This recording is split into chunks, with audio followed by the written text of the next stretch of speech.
नमस्कार, मी विजया वमन। विषय दुसरा काही नाहीये। आता विखेंना उत्तरेत पाडण्याच्या हालचाली सुरू झाल्यात आणि कारण काय दिलं जात आहे? दक्षिणेत झालं तर उत्तरेत सुद्धा होईल, पण विखेंना हरवणं या निव्वळ गप्पा आहे। कारण प्रॅक्टिकल फॅक्ट वरतीच आज आपण बोलणार आहोत। अहमदनगर जिल्हा म्हटलं की पहिलं डोळ्यासमोर नाव येतं ते विखे पाटील घराण्याचं। गेली अनेक वर्ष जिल्ह्यात विखे पाटलांनी आपलं प्रस्थ निर्माण केलं। राजकारण असो की समाजकारण, शिक्षण संस्था असो की सहकार क्षेत्र, सर्वच ठिकाणी राधाकृष्ण विखे पाटलांनी आपलं साम्राज्य निर्माण केलं।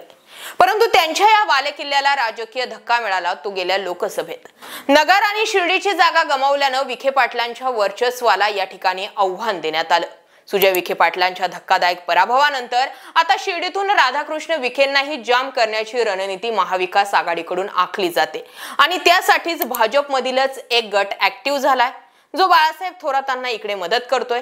त्यामुळे अहमदनगर जिल्ह्यातील विखेंच्या विरोधातील आणि भाजपातील स्वपक्षातील असे सगळेच विरोधक एकट्या विखेंच्या विरोधात एकवटणार आणि विखेंचा पराभव करणार, असं थोडक्यात हे गणित आहे। पण हे खरंच शक्य आहे का? काय निव्वळ गप्पा आहेत? यावरती बोलणं गरजेचं आहे। सुजय विखेंनी मतदारसंघातील प्रत्येक कार्यक्रम समारंभाला भेटी देण्यास सुरुवात केली। लोकसभेच्या निकालापासून सुजय विखे पाटील इतके बदललेत की मी तुमच्यासाठी दिवसाचे 24 तास, आठवड्याचे 7ही दिवस उपलब्ध असेल।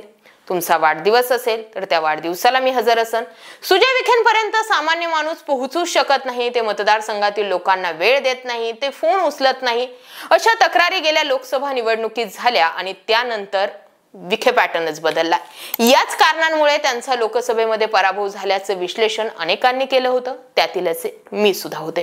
परंतु आता त्यांच्याकडून संगमनेर विधानसभा मतदारसंघातून चाचपणी सुरू असल्याची माहिती समोर येते। त्यामुळे त्यांनी आपली जनसंपर्क वाढवल्याची देखील आता चर्चा केली जाते। दुसरीकडे सुजय विखेंच्या पराभवामुळे महाविकास आघाडीच्या नेत्यांचा उत्साह वाढला आणि त्यामुळेच फॉर्म मध्ये आता ते राधाकृष्ण विखे पाटील यांनाही पाडू शकतात असा विचार करतात। विधानसभा निवडणुकीत खास करून काँग्रेस नेते बाळासाहेब थोरातांकडून शिर्डीमध्ये मोर्चेबांधणी सुरू झाली आहे। परंतु असे असले तरीही महाविकास आघाडीकडे शिर्डीत विखेंना तगडा आव्हान निर्माण करू शकेल असा एकही उमेदवार प्रॅक्टिकली नाहीच। महाविकास आघाडीने विखेंपुढे कितीही आव्हान उभं केलं तरीही त्यांचा पराभव करणं कठीण असल्याचं मत राजकीय विश्लेषकांकडून व्यक्त केलं जातंय। बरं, विखेंना पाडायचं का? शिर्डीत असे कोणते प्रश्न प्रलंबित आहेत जे सुटले नाही? कारण अनेक दशकांपासून, म्हणजे 5 दशकांपासून जिल्ह्यांच्या जे राजकारण आहे, या जिल्ह्याच्या राजकारणामध्ये राधाकृष्ण विखे पाटील किंग ठरतायत। त्यांचा केवळ राजकारणातच नाही तर समाजकारण, शिक्षण क्षेत्र आणि सहकार क्षेत्रातही दबदबा आहे। विखेंसोबत निवडणूक काळात काम करणारी स्वतंत्र यंत्रणा आहे। गेल्या 6 विधानसभा निवडणुकांपासून शिर्डी मतदारसंघावर वर्चस्व राखणाऱ्या राधाकृष्ण विखे पाटील यांच्या विरोधात महाविकास आघाडीला अद्याप उमेदवार न मिळणे हीच राधाकृष्ण विखेंची जमेची बाजू ठरते। शिर्डी विधानसभा मतदारसंघ राहता आणि संगमनेर तालुक्यातील गावांचा मिळून तयार झालेला आहे। शिर्डी मतदारसंघात विखे पाटील कुटुंबाला मानणारा एक स्वतंत्र वर्ग आहे। निवडणुका लागताच हा वर्ग ऍक्टिव्ह मोडवर येत असतो। काही झालं तरी विखेंना निवडणुकीत यश मिळवून द्यायचंच ही खुणगाट बांधून हा वर्ग काम करत असतो। यात विखेंच्या शिक्षण संस्थेतील तसेच सहकारी कारखान्यांमधील कर्मचारी वर्ग देखील असतात। त्या आधारावरच त्यांनी गेली अनेक वर्ष नगर जिल्ह्याचं नेतृत्व केलंय। परंतु तरी देखील विखेंचा हा अभेद्य किल्ला सर करण्यासाठी काँग्रेस नेते बाळासाहेब थोरात हे संगमनेर सोडून शिर्डीकडे येऊन भाजपमधील काही नाराजांच्या मदतीने विखेंना पाडण्याचा प्रयत्न करतायत। शिर्डी लोकसभा मतदारसंघातील गणेश सहकारी साखर कारखान्याच्या निवडणुकीत आमदार बाळासाहेब थोरात आणि कोपरगाव मधील भाजपच्या माजी आमदार स्नेहलता कोल्हे यांचे पुत्र विवेक कोल्हे यांनी एकत्र येत गणेश सहकारी साखर कारखान्याची सत्ता केंद्र आपल्या ताब्यात घेतली आणि तेव्हापासूनच हाच प्रयोग जो आहे तो विधानसभा मतदारसंघात विखेंच्या विरोधात करायचा अशी चाचपणी सुरू झाली आहे।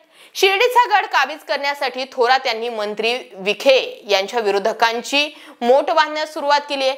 बाळासाहेब थोरात हे शरद पवार गट व भाजपमधील काही नाराज नेत्यांना बरोबर घेऊन मंत्री विखेंना शह देण्याच्या प्रयत्नात आहे।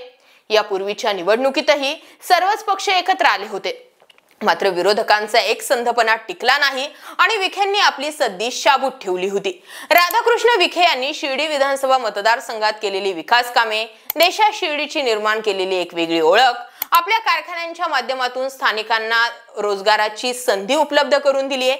या सर्व गोष्टी पाहता आगामी विधानसभा निवडणुकीत विखे पाटील सहज बाजी मारतील अशी परिस्थिती आहे। याशिवाय भाजपमध्ये गेल्यावरही विखे पाटलांनी आपली इमेज एक कणखर नेता म्हणून टिकवून ठेवली आहे। सर्वसामान्यांपणे राज्यातील भाजप नेते थेट मोदी शहांच्या संपर्कात नसतात, त्यांना एका विशिष्ट प्रोटोकॉल पाळून दिल्लीशी संपर्क ठेवता येत असतो, परंतु विखेंच्या बाबतीत दिल्लीतही आपलं वजन त्यांनी कायम ठेवलंय। गेल्या अनेक वेळा त्यांनी सुजय विखे आणि संपूर्ण कुटुंबासह पंतप्रधान नरेंद्र मोदींची भेट घेतल्याचे सोशल मीडियावरती दिसून आलं होतं। त्यामुळे काँग्रेसमधून भाजपात आल्यावरही त्यांची जे काही राजकीय वजन होतं ते आजही शाबूत राहिलेलं आहे। त्यामुळे येत्या विधानसभा निवडणुकीत शिर्डी विधानसभेसाठी विरोधकांकडून कोणता चेहरा देण्यात येतो हे पाहणं महत्त्वाचं असणार आहे। बाकी चर्चा तर बाळासाहेब थोरात, प्रभावती घोगरे, राजेंद्र पिपाडा आणि तिकडे कोपरगावकडून विवेक कोल्हे यांच्या नावाची सुद्धा आता पाहणं हे गरजेचं आहे की शेवटपर्यंत विखेंच्या विरोधात मैदानात टिकून कोण राहतं। याबाबत तुमचं काय मत आहे? कमेंट सेक्शनला व्यक्त व्हा। अशाच माहितीपूर्ण व्हिडिओसाठी आपल्या चॅनलला आवर्जून सबस्क्राईब करा। बाकी जय महाराष्ट्र।